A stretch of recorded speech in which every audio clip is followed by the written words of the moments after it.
एक तो पहले कोरोना का डर, उसके बाद अब लोगों को प्लाज्मा, जी जो लोग सेहतयाब हो गए, बहुत से लोग मतलब पाकिस्तान में तो सेहतयाब हो रहे हैं, मगर उनमें ये खौफ जरूर है कि पता नहीं प्लाज्मा क्या कोई गुर्दा है या जिगर है जो आपने दे देना और आप नहीं बचेंगे। अस्सलाम वालेकुम नाज़रीन, मैं हूं आपकी मेज़बान अरूसा खान और आप देख रहे हैं डेली पाकिस्तान। कोरोना वायरस ने पूरी दुनिया के साथ साथ पाकिस्तान को भी अपनी लपेट में लिया हुआ है। जहां बहुत से लोग कोरोना वायरस का शिकार हुए, वहां मीडिया इंडस्ट्री भी इससे बची नहीं रही। मीडिया के भी बहुत से लोग, बहुत से सहाफ़ी इस वायरस का शिकार हुए। मेरे साथ इस वक्त असद मौजूद हैं और असद एक निजी टीवी चैनल में बतौर प्रोड्यूसर काम करते हैं और ये 25 मार्च को कोरोना वायरस का शिकार हुए थे। इनको क्या अलामतें ज़ाहिर हुई जिस पे इनको पता चला कि इनको जाके टेस्ट करवाना चाहिए, और कोरोना के बाद ये कितने दिन आइसोलेट रहे, और आइसोलेशन के बाद जब इन्होंने अपना आइसोलेशन का पीरियड मुकम्मल किया उसके बाद इन्होंने अपना प्लाज्मा भी डोनेट किया।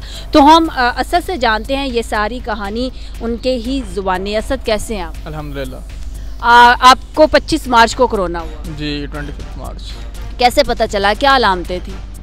अलामात तो कुछ नहीं थी इस तरह से, बस खांसी थी, मगर मैंने ट्रैवल किया था कराची टू लाहौर, तो ऑफिस आने से पहले एहतियातन मैंने टेस्ट करवाया, वो अनफॉर्चुनेटली पॉजिटिव आ गया। उस टाइम सिर्फ यही हाइप थी कि जो कोरोना का मतलब है वो मौत है, तो वो ऐसे ही लग रहा था कि मतलब शायद अब ज़िंदगी ख़त्म हो चुकी है और अब नहीं बच पाएंगे इससे। मगर फिर वो यही है कि अल्लाह ताला जब आपको कोई बीमारी या तकलीफ़ देता है तो हिम्मत भी देता है आपको उसका मुकाबला करने की।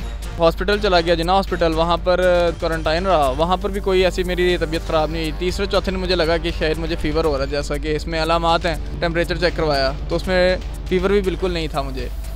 उसके बाद नॉर्मल मैंने यही सोचा था कि 10 दिन है, चाहे वो रो के गुजारो या हंस के गुजारो, आपने गुजारनी है, तो बेहतर यही था कि वो हंस के गुजार लिए जाते क्योंकि वो गुजारने थे। सबसे बड़ा मसला ये है कि साइकोलॉजिकली जो है ना वो इंसान को बस मजबूत रहना चाहिए। कोरोना को हरगिज़ अपने असाब पर सवार नहीं करना चाहिए। ये एक जो नॉर्मल फ्लू दिसंबर जनवरी में हमें होता है ना, उससे भी कम होता है ये। तो जो कोरोना के जो लोग शिकार हुए हैं, जो पेशेंट हैं, उनका तो सांस भी उखड़ता है, सांस बड़ी मुश्किल से आता है, और उसके अलावा जिस्म में बहुत ज़्यादा पेन होता है, खांसी बहुत ज़्यादा रहती है। तो ये सारी अलामतें थी, आपको हुई थी? मुझे सिर्फ और सिर्फ खांसी थी और बलगम था, और सांस उखड़ना या पाँव में दर्द होना या जिस्म में दर्द होना ये बहुत एंड में जाकर होता है, या बहुत ज़्यादा सीवियर अटैक जब वो करता है। बुखार में भी जिस्म आपका टूटता है, आपको जो कहते हैं खाने पीने का टेस्ट नहीं आ रहा, वो बुखार में भी नहीं आता। तो सिर्फ कोरोना की वजह से ही हम क्यों ये सोचते हैं कि यार पता नहीं कोरोना हो गया मेरी, ये चीज़ भी, ये सेंस भी ख़त्म हो गई, ये सेंस भी ख़त्म हो गई है। तो ये नहीं सोचना चाहिए, बस इसको एक नॉर्मल बीमारी कंसिडर करें, और ये हरगिज़ मौत नहीं है। तो कितने दिन आप हॉस्पिटल में रहे? मैं 10 दिन हॉस्पिटल में रहा, और फिर घर आकर भी मैं कोई 4-5 दिन सेल्फ क्वारंटाइन रहा। और आपने प्लाज्मा डोनेट किया है, तो प्लाज्मा आपने कब दिया?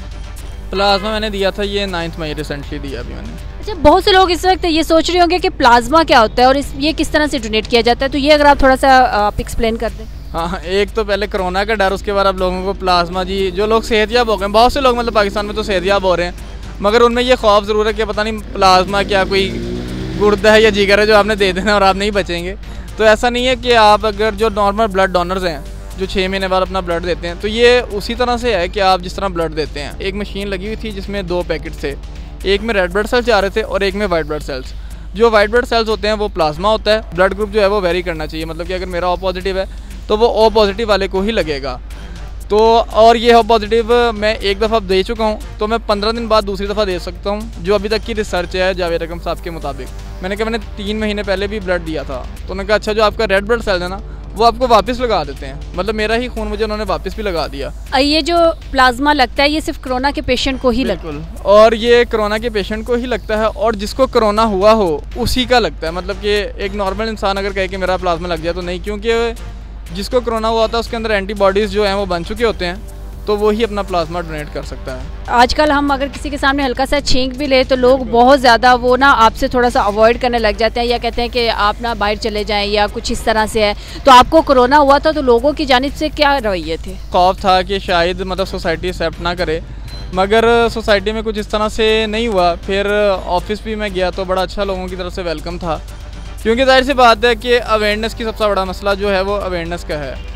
जिन लोगों में अवेयरनेस है तो वो कोई ये अछूत की बीमारी नहीं है, ये भी एक वायरस है जिस तरह के नॉर्मल वायरसेस होते हैं, तो लोगों का रवैया कोई ऐसा बुरा नहीं था। Thank you so much. Welcome. जी नाज़रीन, जैसा कि आपने देखा कि प्लाज्मा जिसको कोरोना हुआ होता है और जब वो सेहतयाब होता है तो वो अपना ब्लड सिर्फ उन लोगों को दे सकता है जो कि कोरोना के शिकार हैं, तो इसको प्लाज्मा कहते हैं। इसी के साथ अपनी मेज़बान अरूसा खान को इजाज़त दीजिए। देखते रहिए डेली पाकिस्तान। अल्लाह हाफिज़।